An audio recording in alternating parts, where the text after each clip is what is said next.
and I was Really?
Welcome to the Wednesday night beer tasting at Andrew Hilton. I'm Eric. And I'm Craig.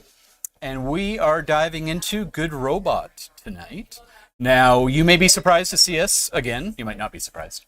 Kyle, hope you're feeling better. And if anyone has some good recipes for horseradish soup, please send them all to Kyle right away, particularly if you've never tried them before. Or even something mustard flavored. I hear those are the two flavors he can currently taste. So he's on the mend, but he's asked us to come in one more time to host the session for tonight. And we're very happy to bring you Good Robot Brewery all the way from Halifax, Nova Scotia. Very, very nice. Little mea culpa from last week. I said that we had Good Robot when we were living in the Maritimes. Apparently, I got that mixed up with Boxing Rock, which also has a robot for a logo, and that Good Robot wouldn't have been in Halifax the years that we were. And so this is our first introduction, to Good Robot. Yeah, and we're very happy that at least this week we don't have to do any explaining about how come the brewery doesn't behave themselves. So this is a brewery that has go read their not value even statement. to ignore it, but to actually pay attention to very, absolutely. very bold statements on their website. An outstanding look at how modern breweries can do better. So, anyways, let's hop in. First beer of the night. You can see the tasting order because we haven't published it before. So we're gonna go APA IPA, then we're gonna have Crazy Lager from Mexico, and a Stout. So let's get a little beer in your glass and get rolling. Don't forget, help us out in the comments. Warm folks. up, little Stout. Warm up. All right, Eric, first up. I'll tilt the. We'll see. Nope, not so much foam. Oh, and the beer's cold this time. Imagine. What a great idea. We had warm beer last week, folks. We didn't know that until today. We had warm beer, which does explain a few things. May your beer be cold and your employer not abusive.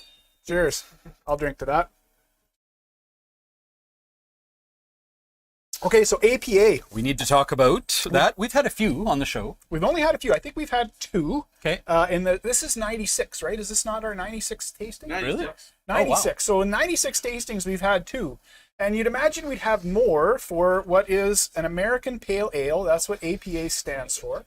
The idea behind an APA is to not be an IPA.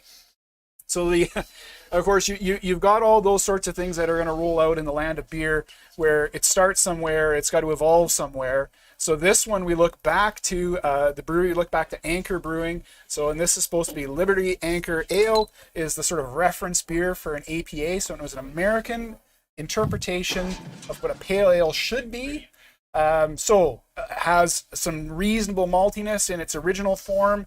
It was supposed to be sort of cascades for hops, so nothing piney, nothing sort of crazy that way, sort of more floral and more approachable. And that's the idea. So don't leap into this beer expecting IPA smashes in the face. You're not going to get that out of an APA, and you shouldn't. Now, I was bothering the brewery, so thank you very much to the brewery for entertaining all of my crazy questions. And one of the questions that I did have was, sort of what was the purpose of these? Sort of what was the, how did you get here? And the idea behind the first two beers is actually to have them be approachable. So again, we're not looking for reference standard type things. We're not looking for stamps. We're looking for beer that can be drunk by people that are not beer experts. Just like Eric and I, and away we go. So in your glass, They're not trying to curl your toes with hops. no, and So and don't they expect shouldn't. that. They shouldn't be. I was surprised that it wasn't. That it was a little cloudy, so you could see that, and I was surprised that it wasn't more malt forward. That's what I was expecting, something with a bit more maltiness to it.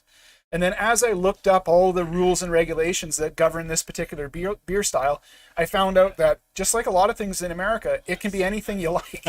So, which is maybe why the style has suffered a bit, right? Because And takes on a life of its own. yeah. So in every different place hands. kind of has an almost regional character for their particular APA. Now, as an East Coast brewery, they're going to be a little lighter. So originally I thought, again, this is a West Coast original style that's now being brewed in the East Coast, and on the East Coast it's lighter. So there you go. Interesting. In my experience in the Canadian Maritimes, pale ales and IPAs, none of them are as aggressive as we are getting used to out here and becoming quite commonplace here.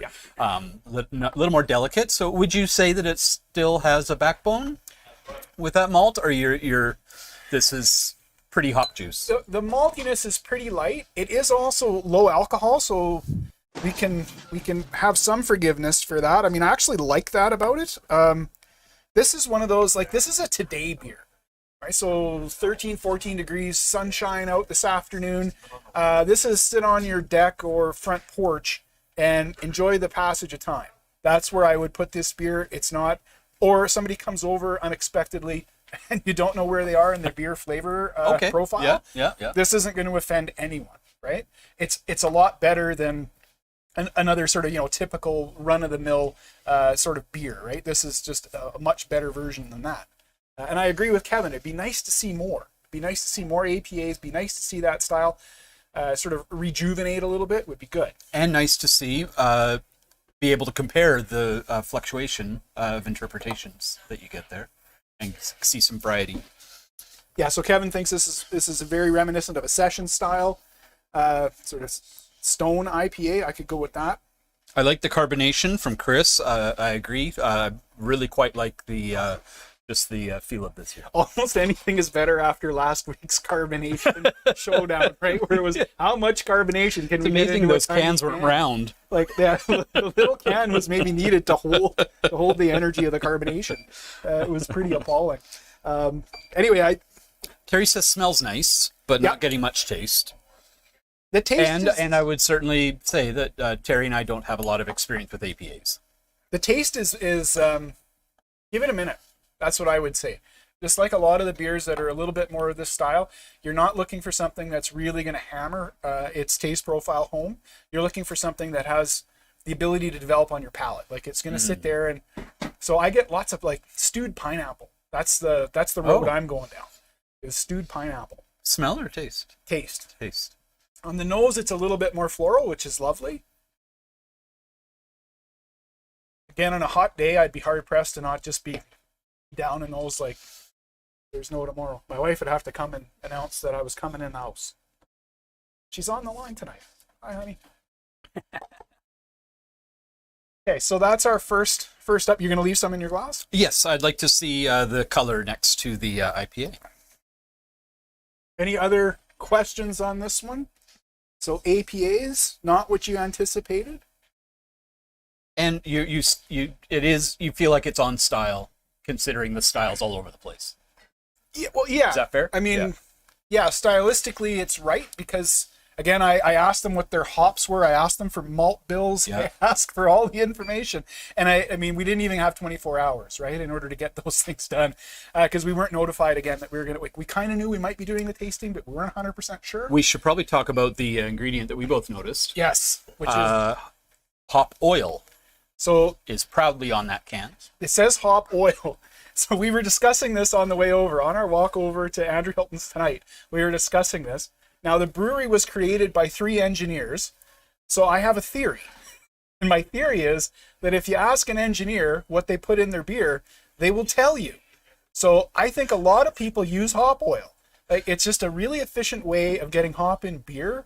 And it's a lot easier on equipment, just from my past experience. And when you are adding hops, cones, flowers, whatever, it's the oil that you're after. It's the oil that you're after. So I think when they did up their label, and I'm just wild guessing, because they gave me every single hop that was in it. Like, it was nice. It was good. I mean, Kyle always complains that he can't get this level of information from this brewery or that brewery. He wish they had better websites. Hey, these guys were entirely accommodating for me. And I asked them the questions. They gave me the entire thing. And at the end of the day, hop oil is the deal. And I'm pretty sure that that's simply because they're engineers. So if you ask them what's in it, they go hop oil. I didn't use whole cone. I didn't use pelletized hops. I used hop oil. For engineers, it's not a recipe. It's a supply list. Yeah. Tangerine, yes. I could go with that, Chris, for sure. Yeah. The hop oil be like easier to be like maybe more measured about like the concentration of the hop flavor in it as well. More consistent. Yeah. Which would be appealing to engineers as well. Yeah. Well, and then when we've had brewmasters on the live feed, I was going to say on the show, but Say on the show. On the show. It's a show. When we've had brewers on the show, and when we've pestered them with the questions, they always say that 80% of their time is spent cleaning. Like when you ask them, what do you do? They're like, mostly cleaning. Like they're spending all their time cleaning. And it's bad enough that you've got to clean all the other bits and pieces that are left over from the malt. But when you add the hops in, it creates Tiny little petals. It creates a heck of a mess. Yeah. So I'm thinking there's consistency issues, I'm sure. They're also East Coast, which is different. Right, so then the stuff that they can probably access, supply chain, I'm guessing is a factor with a lot of breweries these days. Again, Eric and I were chatting about that on our way over. We haven't had a brewer on the show for a little while now, and we were starting to hear some stories about supply chain issues and having to get creative. Red Shed Malting has told me that they are overwhelmed with local brewers who are coming to them. They usually maybe get their malts from Europe for particularly lagers or whatever they're doing, and that for a lot of them, their usual malts are just not an option right now, and they're all coming knocking on the door, hoping to talk to Red Shed. So I'm very curious to hear down the road how that experience has been for brewers. Oh, and then the last thing that I do know about this beer, which is entertaining, is the ghost in the name of the beer. So the ghost on the front. This is the ghost that inhabits the brewery. So it's always good that we know it comes from someplace haunted. That impressed me no end. In the Maritimes, everything's haunted. Somebody has died in every square foot of those provinces. Yeah. It's you got to be creative to be worth noting that it's haunted. Uncle Giggles is still, no matter what they say, a Flintstones reference. Yes. There's even a quote on the back here: "The painting's eyes are following you across the room." Mm-hmm. Again, that's what Uncle Giggles did on Flintstones. All right, so that's the APA, and Clock Kent tells us. How's it going? That's 12 minutes in. Not bad. So we're on pace. All right. So over we go for Creature Feature, their IPA. So this is an award winner. So it's a silver medal, 6.4% alcohol. Again, East Coast in style, so a little less hop smash in the face than we'd be used to. Shout out to the lovely illustration on this can, and Good Robot is also a good employer in that they give their artist credit on each of the cans and makes it really easy to figure out who these folks making these visuals are. Yeah, which is I thought that was again awesome. Nicely done. Okay, so much more forward in the nose. Almost sweeter. So I do know that this one had Citra and a few others in the hop. Bit of nectar? I'd look it up on my phone, but my phone's running comments right now, folks, so I have to go by memory, which is shaky. Okay, so you can really, I didn't do these beer in this order when I was pre-running them at home. And you can, for sure, you get the bitterness out of it, but it's not... The malt isn't there, is it? The malt's not as forward, which is fine. For an IPA, again, that's another style that can be up and down and all over the place. This is the one that has rice, as I have to check, and I can't see anything anymore. Quite a bit of this was our conversation walking over here, is rice, yeah, it is on here, is honestly a bit of a bad word in brewing circles in Alberta. You remember last year that establishment even did this Spuds for You by using a, whoa, that's fiery. Here's every single tasting that Eric and I are going to do is going to end up on a blooper reel somewhere. If we get raptured, I just want to... That was the one where the sun came out and melted our retinas. I looked at that at exactly the wrong moment, and now I'm all... The Stout's warm. Eric, who said that? I can't see. He hasn't done it that whole time. Yeah.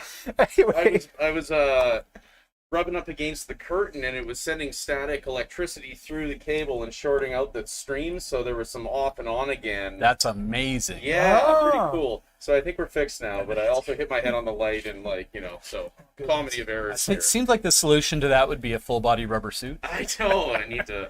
Somebody call in the help. That's fine. That's fine with studio lights, right? Okay. So back to the rice. Is everybody back? Everybody's here? Sorry, everyone. So we started the, what's it called? Creature Feature, the IPA, and we were talking about certainly how much bolder that it is than the APA was, which is what you'd expect. Yeah. So again, with the hops on this, I'm catching all kinds of tropical fruit. This one's a little bit more melony. I don't know if anyone... I'm getting honeydew at the end. Yeah, sort of a honeydew sort of thing. I hadn't quite placed it till you said melon. Now, we had a bit of trouble last week with out-of-town beers being past their prime, particularly with volatile IPAs. This one, the can that you have at home, I believe, should be February, and that's 5 months. That's decent. And especially that's come all the way across the country. So I would say staleness is not a problem. No. So we've got a fresh IPA here. Yeah. It certainly it doesn't punch the way that Alberta IPAs have been lately. Yeah, different hops. I can remember a few that I would say are in this league, so I wouldn't put this one again next week. Just to preview the promo for next week's tasting. You'll see it on the table just to our side. There are 4 beers, but we don't have them all here. But Dial Up is back in the store. So it's really Spare tough. a moment for the fact that Dial Up is finally back and Kyle can't taste anything. Just give it a sec. Rest in peace. Just let that sink in. That's got to burn. Like That's just a cruel universe right there. hot knives right through his palate. Sorry, bud, but that's the way it is. But again, we get treated in Alberta, in my opinion, anyways, to some of the best of this style on the planet. And if the brewery actually in Nova Scotia is joining in all the way from Halifax, then hey, try to get some Alberta beer. Right, we're willing to export more than oil. we'll use that vacant pipeline to send you beer. Don't export too much of it, but yeah. But no, we still need to drink it because we still have to live here, and it's windy, and beer solves this problem. Anyway, this is interesting because of the rice inclusion. So I was worried when I first looked at the can, and I went, Right, that's what we were rice? talking about before the feed cut out. Why don't we like rice? Well, Or why don't people like rice? generally speaking, rice is an adjunct. So it's something that you're going to add when you need sugar to make alcohol, but you don't want to spend money on barley, right? And usually IPAs, APAs, and other things are buying more expensive malts. Like they're after the big dollar maltings because it's worth it for them. It's going to add the backbone to the beer. It has to compete with those hops. It does. So you need to have flavor. It doesn't come built in by anything else. And whenever I see rice, I don't know about you, but I think Budweiser. It's an unfortunate connection. And I go, oh, rice. Oh, Budweiser. A beer that doesn't taste like anything that you can't drink when it's warm. Looks like last week. Now this one, when I asked about it, I mean, because I'm brave, I'm not going to be shy. You've known me for 96 of these tastings. When was the last time I shut up? Anyway, so I asked directly, and I said, what's with the rice on the malt bill? And they said, it's a floral note. They're after a specific floral note in the beer that they get from the rice. Now, that's not something I know anything about, so let's go look for it. Got it in your glass? Looking for the floral note provided by the rice adjunct.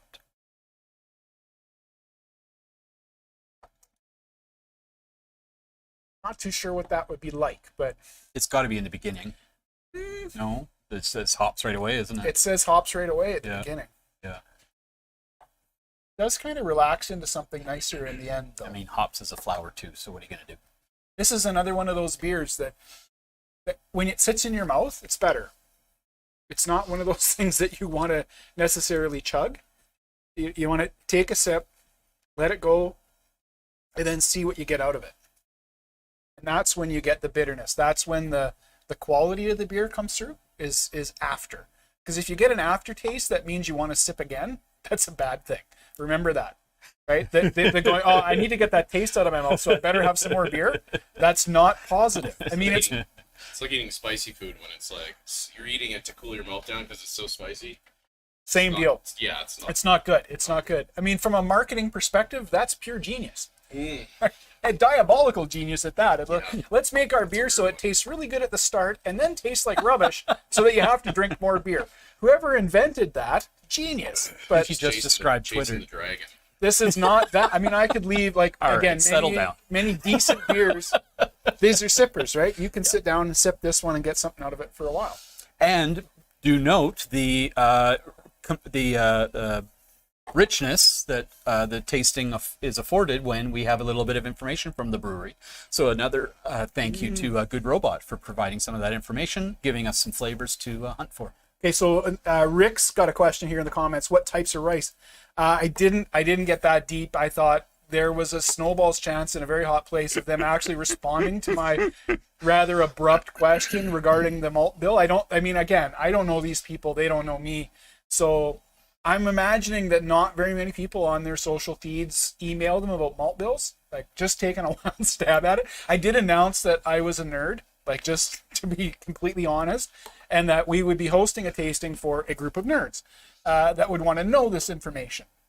And they were very open, so I have no idea what kind of rice it was or what that might have added, but it doesn't offend me, and it didn't make it like, again, their East Coast beers don't tend to be super in this style, don't tend to be maybe not as flavorful as we would expect. Maybe we can go as far as that. The other thing is when they did send me the information about the beers, this IPA not only was an award winner, but it was meant to be approachable. I thought that was an interesting thing.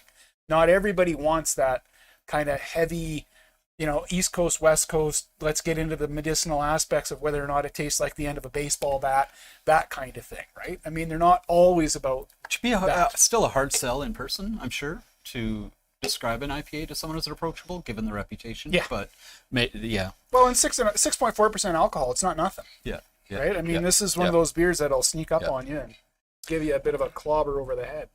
Chris says, I'm getting Orange Julius on the nose, which is fun. I have to go find that now. Oh, yeah, that's totally there. Yeah. Good call. Yeah. Good call. Yeah, down very bright. Hey? Teenagers in the mall, right? That's Orange Julius. Give me some New York fries and I'd be a really happy guy. Tastes like minimum wage. Who said that? Tastes like minimum. Kevin says, I'm not sure about the rice here. I think it does take away from the flavor. Not sure how it would take away. Unless we could actually have them back to back. I don't know what we would, because we don't know what we're adding or missing. Right. Was there rice? There was not rice in the APA. No, the rice is in the IPA. Okay.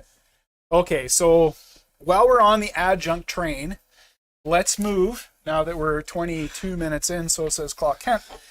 So let's move to the most adjunct-laden beer of the evening, which is next up. Now, this is going to split, at least it's going to somewhat split the panel here tonight, so Eric and I don't always agree on everything. Beard length and stylistically, we're close enough, but this beer, it's going to divide, but I find it so neat that I want you to taste it with an open mind. Something else to take away is you have to make a really good lager to add stuff to it. Always. Yeah. I mean, if the lager is no good at the start, there's no fixing it. If the lager is garbage, it's garbage. There's nothing you can do about it. But if your lager is good, then we can see how this is going to work out. All right, so let's dip into this Mexican lager. I think it's hilarious, good fun. Now, when I tried this was Tuesday, and it was 20 degrees out. And I thought, this is the beer of the season. Like, this is so good. 20 degrees. I was sitting outside, and I'm like, this is pure awesomeness. We've had something along these lines. Do you remember if the one from Snake Lake was an ale or a lager? I don't recall. Does anyone remember the taco? The taco. They actually had corn chips in the brew. In the mash. Now, in this case, it's not like they didn't cheap out and go down and buy a bag of Doritos and chuck it into the mash. They actually used corn in the mash. So you can put any grain you like in, right? We had the potato lager last year. Was that a lager? That wasn't a lager. There was a taco IPA, but what was the potato one? This Spuds for that establishment. That was Establishment. Yeah. And they were, again, just proving that starch can make anything. It doesn't matter what it is. So in this case, corn. Cheers. Oh, and right off the nose, if you've missed the jalapeno, wow, then it's time to clear your sinuses. I didn't get that on Tuesday in the same way. Oh, that's just wild. Tyler's excited for this one. Oh, that's so good. That's just like that's a plate of nachos in a glass, and it's where it comes from. So from the brewery themselves, they said one of the owners got the idea while having a burrito sitting out having a burrito, hanging out in California. Like that was, we should make a beer and it should be like this. Thank you, beer genius. I think this with a plate of nachos, like somebody call the owl, tell them to get this on the menu. So they're listing not limes but lime zest on the recipe. That's where the oil Are you seeing that? Is it extra sharp? Is that I can get it's the oils again that you're after. Right, That's what's going to give you. And the other thing about oils is it's sort of like when we're drinking scotch. In the background here, the oils are going to give it latency. It's going to let it sit and settle. because the oils will stick around on your tongue a little bit, and then they'll liven it up. Another beer that you can just let linger.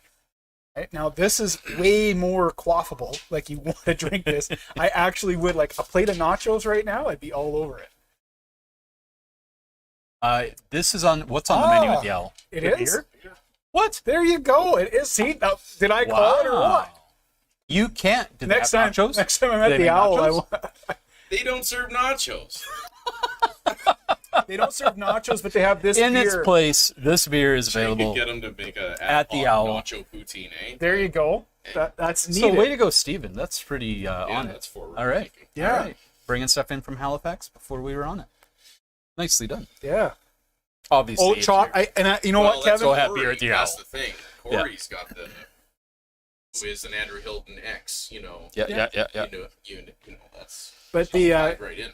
Kevin makes the point that this would be excellent with chocolate. And the other night I did have this with Ooh. chocolate, and it was salted Ooh. chocolate. Oh yeah. Okay, so salted chocolate with this beer is like heaven, right? It's really good because there's no way that I'm going to allow myself to drink, like to have a plate of nachos. Really, COVID's been hard. Okay, so like I need a plate of nachos, like I need another, hoof to the head. But a little bit of salted chocolate. If you deny yourself these kinds of things in life, you probably should just stop. Buckle in, folks. Right? This salted chocolate with this was absolutely and it was my lovely wife who did bring me a little bit of chocolate, and it did have salt in it, and it was so good. I was like, man, that's good. Do you deliberately pair chocolate with beer? Other Well, times? no, not normally. I would pair chocolate with whiskey Okay. emphatically. Like, if you don't do that, I start wondering if we're in a member of the same species. Like, if you're drinking scotch and you don't know that chocolate and, like, other things like, really flavorful salami and dank cheeses and other things that you should eat don't pair well with those sort of really, like, things that also can stick with it on the flavor profile. This is one of those things. Salty chocolate in this, heaven. No salt on the list, eh? No, On their supply list. I don't think that would make it a Goza, and that would be weird. So why do you think they opted for lager instead of a pale ale? I think it's for their jalapeno and lime. my guess, the sharpness.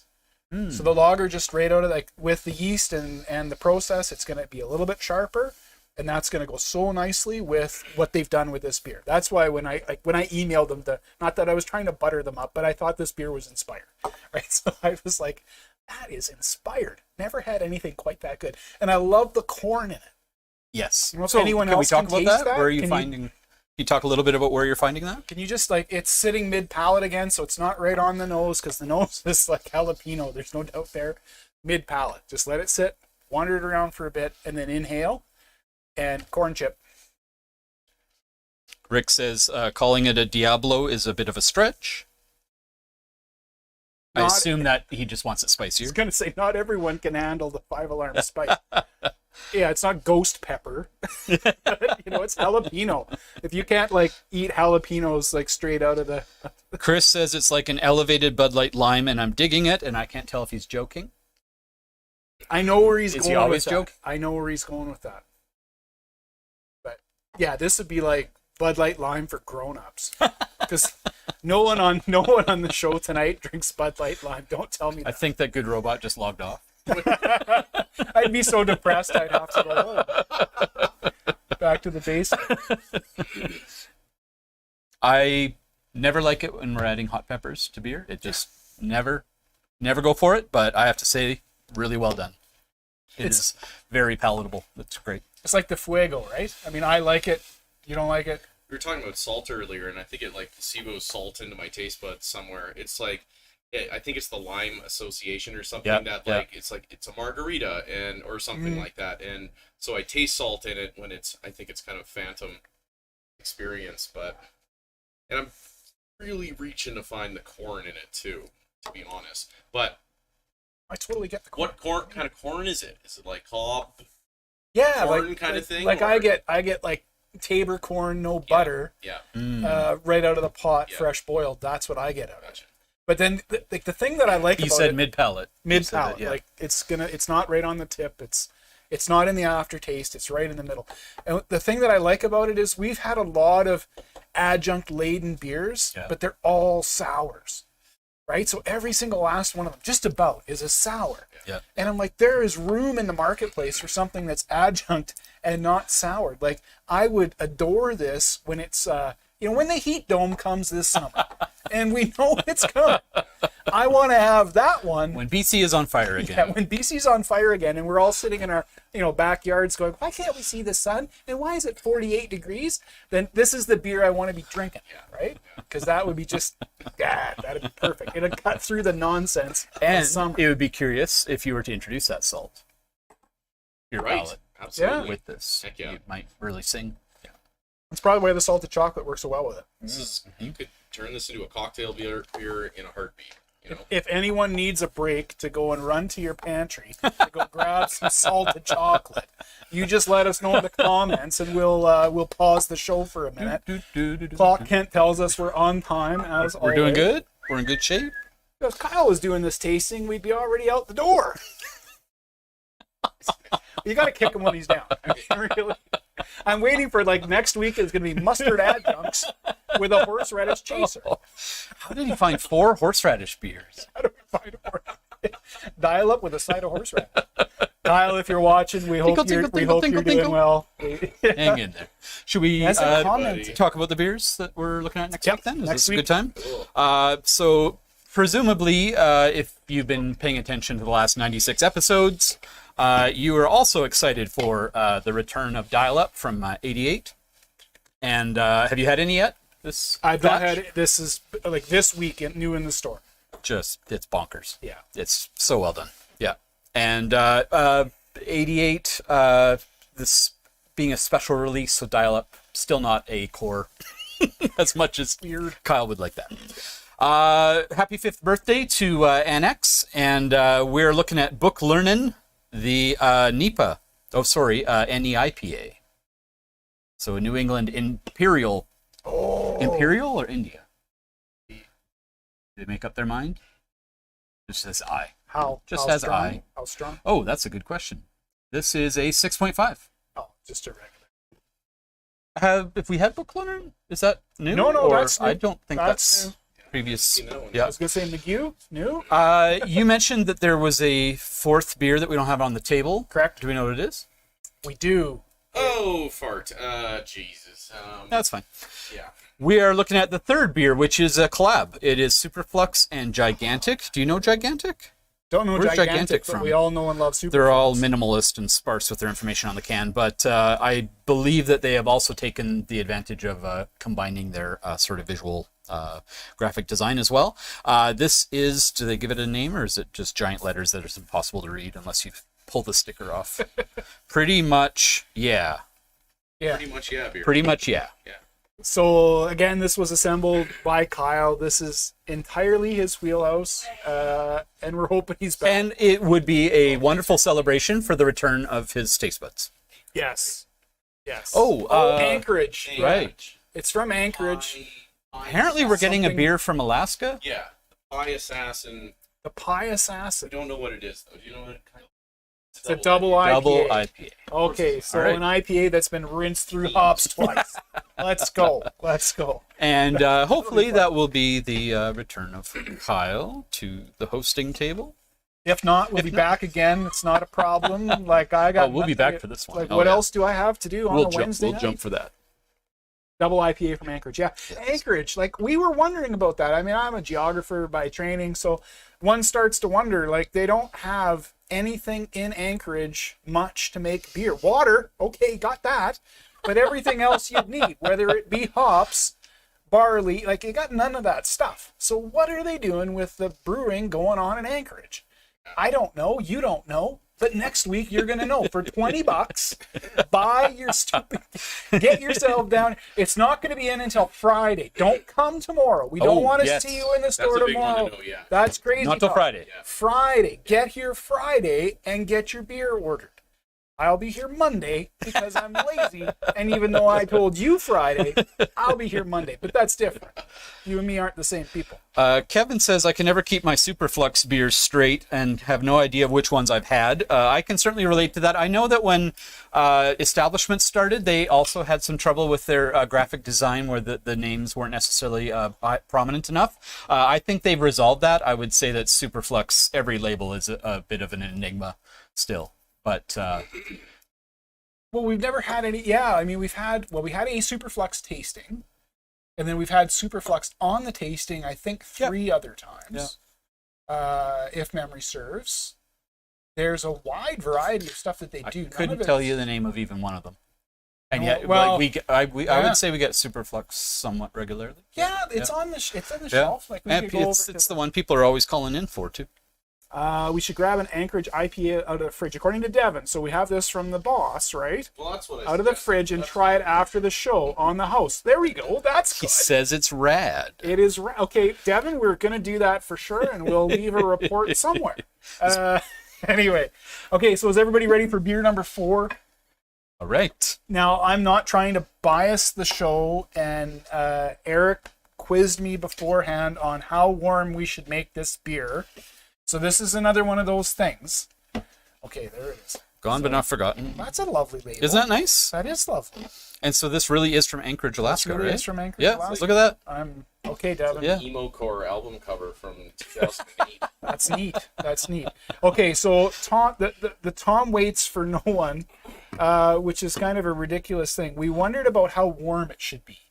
Now, a stout typically a few degrees cooler than room temperature, all she needs. You don't want to mask it. If you make a decent beer, a stout's a hard beer to make. We talked about this when we did our malt forward beers, wherever that was, a million years ago, when we were on it.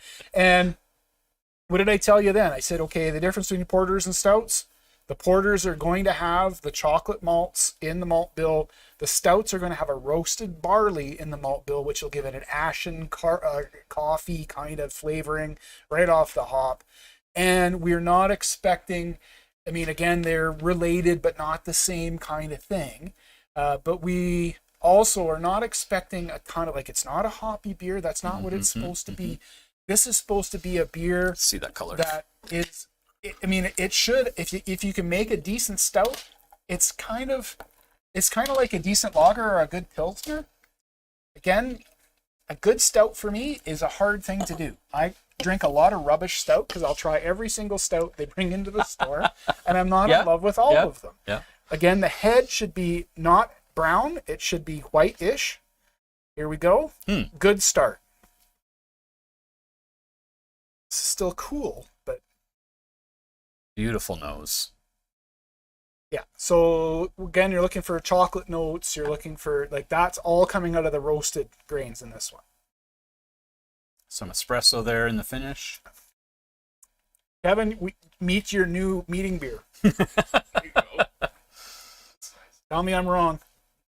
He's got a meeting with me on Friday, so he can decide. It's 7.9. You're wrong. For Kevin, that'll merely allow him to suffer through the entirety of the meeting that I have to chair. I don't think I'm wrong.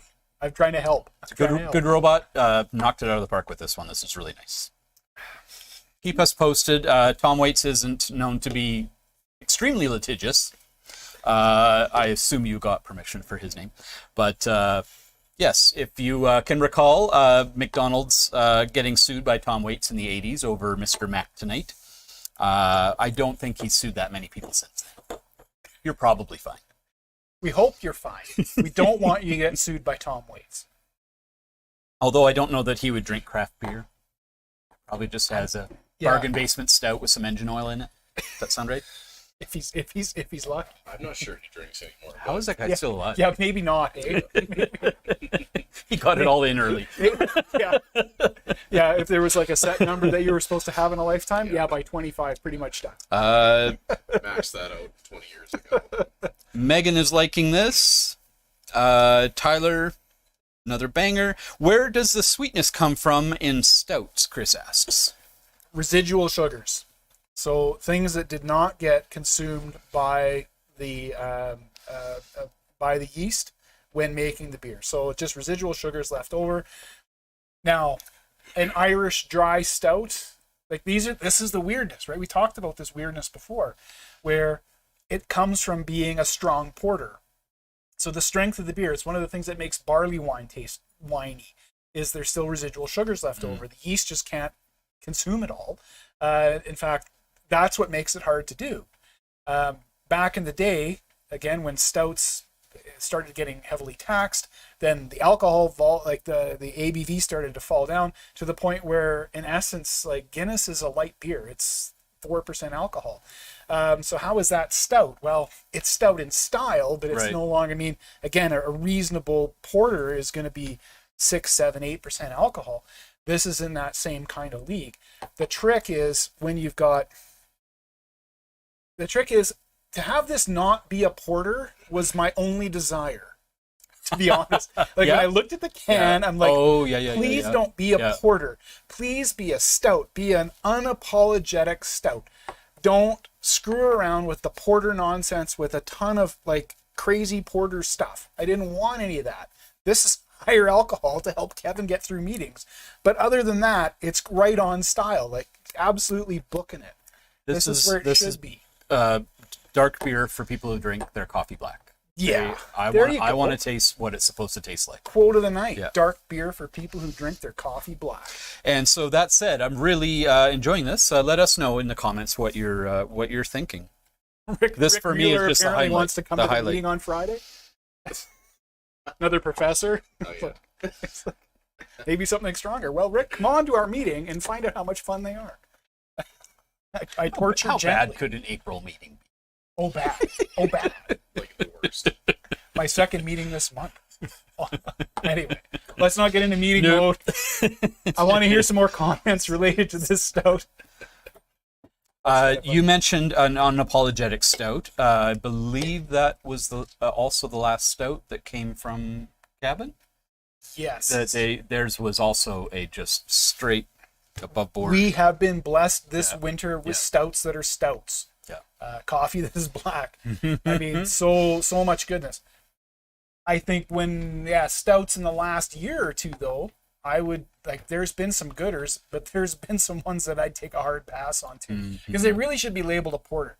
Like if you're gonna brew a porter and you're going to have if it doesn't have an ashenness to it and it doesn't have that kind of stout fights with the bitterness because of the barley, right? Because of when you're roasting the barley, the husks on the barley leave you with a really, if you get it wrong, you pour it down the sink. I think I said that last time. You're here if you make a stout, and I've brewed quite a few, if you get it wrong, you pour it down the sink, it's not drinkable.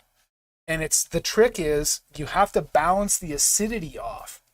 All right, so it's really tricky to do. Now, I don't know what the water profile is in Halifax. I've been there, but I've never lived there. Or that they're working with, whatever they're doing there, they're able to get the chemistry right so that it's good. Because if you get it wrong, it tastes horrible. A porter never really goes that way, to me.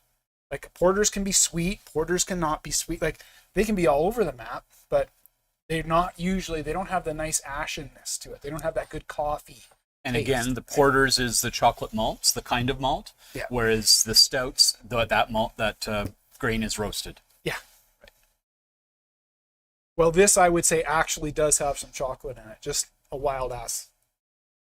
Yes.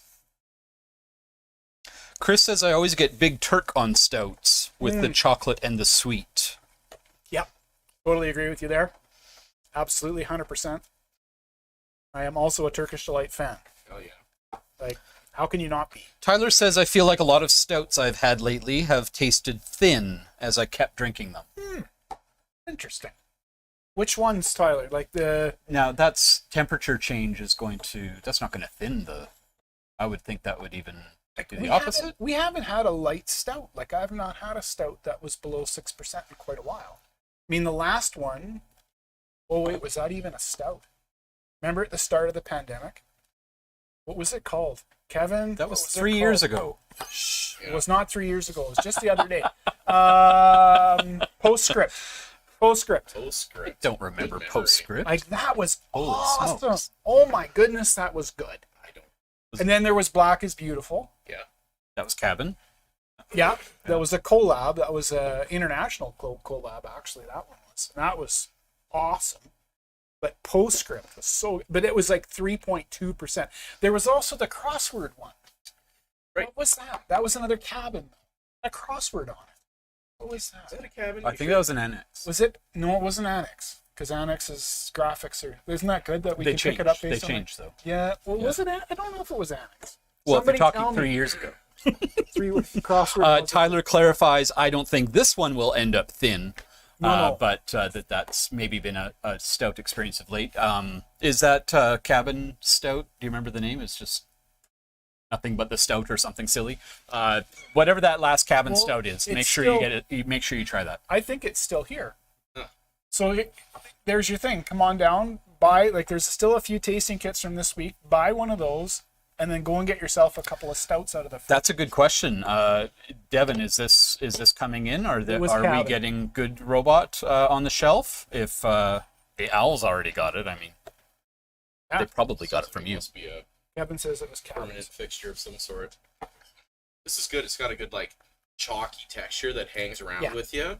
That's nice. That's what makes it Which comes from roasting. You're not going to get that with just the chocolate malts. Totally. There's a specific taste to it. I mean, really. I mean, if you ever had, for those of us that are ancient, if you had to have Guinness when it was still made by Labatt's, this will trigger Kyle. Like, wherever he is tonight, this will trigger it. This will send him running for the keyboard. If you had to drink it out of the bottle when brewed by Labatt's, it was one of the most horrid things ever produced in beer history. And then they brought out the widget. Now, the widget came to us in 90, like 89, 90, somewhere in there. And suddenly, everyone in North America would have the experience of an actual nitro stout. But the Irish was also really, I mean, it's dry, so it shouldn't have the residual sweetness that this even has. But it had that ashen, kind of flat coffee taste to it that was just, I mean, that's great. But this is the thing that, for me, that classes it as a really, really decent stout. Now, I find stouts hang around for quite a while. Yeah. What's going on? Where are the oils that we're talking about that linger in this case? For me, I think in this, it's not coming from a hop. It's not coming from anything else. It's all just the richness of what's coming off the malt. The barley. Right? Like, it's just the barley. Yeah. It's just hanging out in your mouth and having it's a party. celebration of barley. Yeah. Which is nicely one of those things. done. Again, we were talking just before we went on air, and I'm gonna push it. So we all have to get in the comment section and make sure we pump this up for Kyle. We still want to have reference beer night, right? Where we have to have, like, we've got to have a couple of these reference beers. Like, what is the classic something? Now, I know it's hard, but we've had 96 of these things. And I know he's got something planned for the 100th, right? I mean, of course, it's got to be 100th, and that's going to be a thing. But at some point, we have to have a reference, and there could be a whole series, right? Like 2, 3, 4 of those sort of tastings where we're getting a beer in from somewhere else, and it's not going to be the stuff we got from San Diego that's still, I think, sitting in. Didn't we do that with the Hellas or something? Yeah, we did. We started to dabble with that and then strayed from it. It may have been really hard to get. Remember when we did Lambics stuff? Like, those were... It may not have been a reference beer per se, but I'd never had one before, and it was a real set point, right? Like, it was like, okay, that's something I would actually buy now. That's totally neat. But I think reference beers would be cool. Like, where are these places? Like, Kyle talks about Russian River. He talks about all these. I think Anchor Brewing. I've never had anything from Anchor Brewing. I've never had anything from Yakima. I mean, I'd be willing to drive there, grab beer, and come back just to support the whole show. Kyle will take me up on that offer. He knows I'm just crazy enough to do it. Anyway, it's a good thing I have the control of actually working for a living. So, reference beer tasting. Reference beer tasting. I'd love to see that. It's now official. Let's get on that, Kyle. Well, it's our show, right? I mean, at this point, this is the Eric and Chris The host show. can't. Megan says, "Is there going to be a Pink Boots tasting this year?" And so, I certainly agree. We were forced to talk a lot about Pink Boots last week. McKellar, get your house in order. Yes. But we would certainly much rather talk about Pink Boots as a celebration, and love to see that. We know that brewing is going on, right? So I've Yeah. read even recently. I've seen that on the social medias as I've been cruising around looking for information on beer. And Megan, is there a brewery in particular that you had in mind when you suggested that? I'm not sure how many Alberta breweries are doing Pink Boots. I know that Troubled Monk and theoretically, I think no. Yeah, that'll take some research, but anyway, we will get. I mean, I'm sure that'll be on the cards. It should be in the list of tastings that should happen for sure. But that one does require, in my opinion, and it's never humble. I've never had a humble opinion in my life, but in my opinion, that one requires a guess, right? Yes, absolutely. Not Craig and Eric, and but we Craig haven't. and Kyle and an actual brew person who's doing the job and who's had to work up against some of this stuff. And we haven't seen Natalie in quite a long time. No. Megan says, no particular brewery. I just love the last one, and I wanted to put the question out there. And you said you think the brews are happening right now? I know they're happening. And so I certainly want to start talking to the breweries if it's possible. Well, funny enough, in the research for the McKellar one, that's what kept coming up. Like, if you start researching those things, then you start finding where the opposition lay and where the response is. And I'll bring that back to Good Robot, too. And an excellent code of conduct and expectations messaging in their website. Their website's fantastic. It looks like it reads like it was written by Matthew Einman. It's absolutely worth checking out. They did a great job there and representing online very well. Well, and for heaven's sake, they entertained me. I mean, that's unusual. So the number of times I send an email out and get no response is actually many.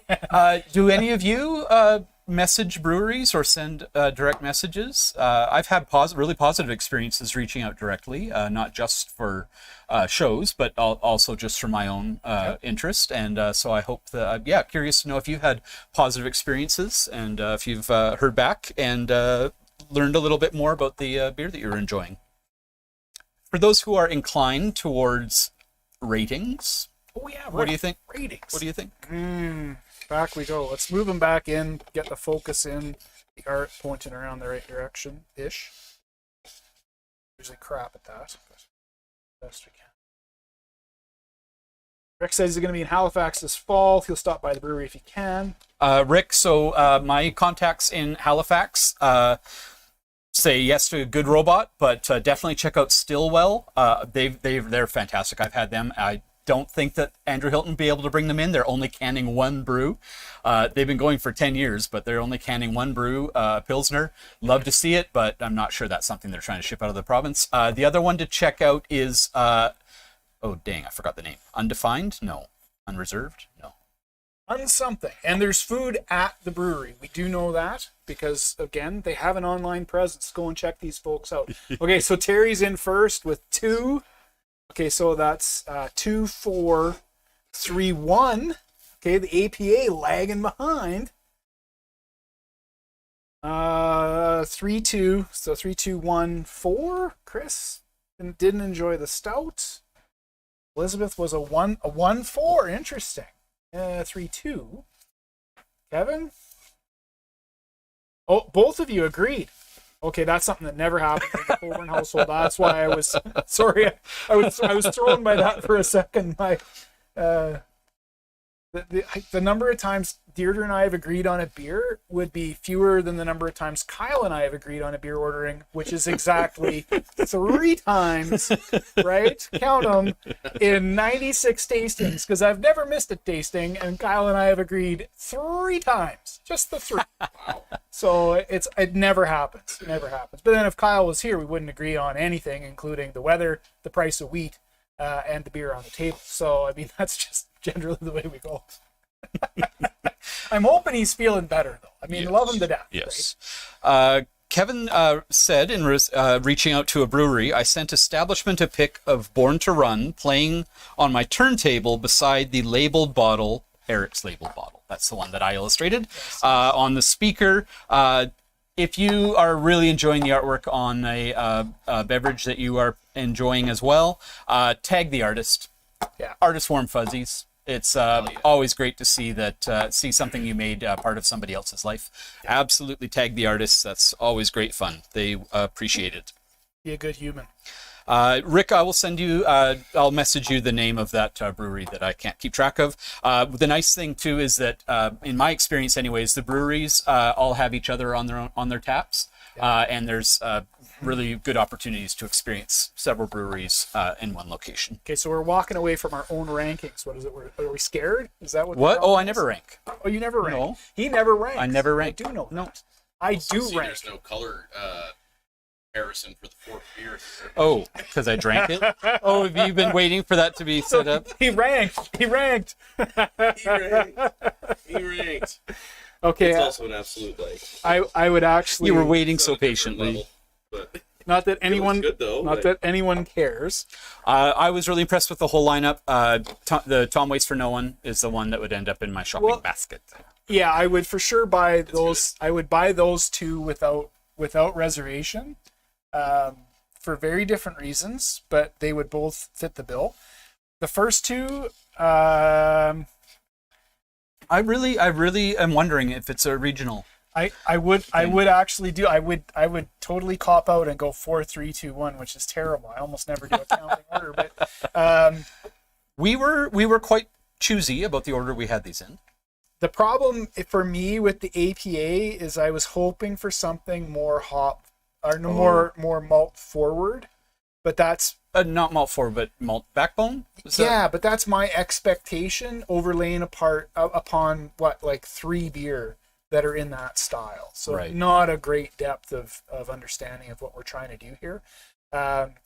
So as a beer, is it drinkable? Yes. Last week we had beer not drinkable for sure.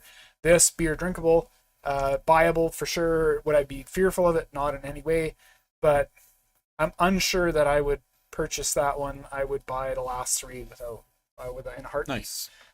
But for different reasons. So I agree with Rick that it's like, it's so different. Like, Yep. when you throw a stout in the mix and you knock the stout a long way out of the park, and then the next beer up is something made with corn and jalapenos, like, come on, man, this is starting to be like the comparator set's kind of a tough one. Like if we went here versus here, that's even stupid there. It's like each one of them stands on its own merit.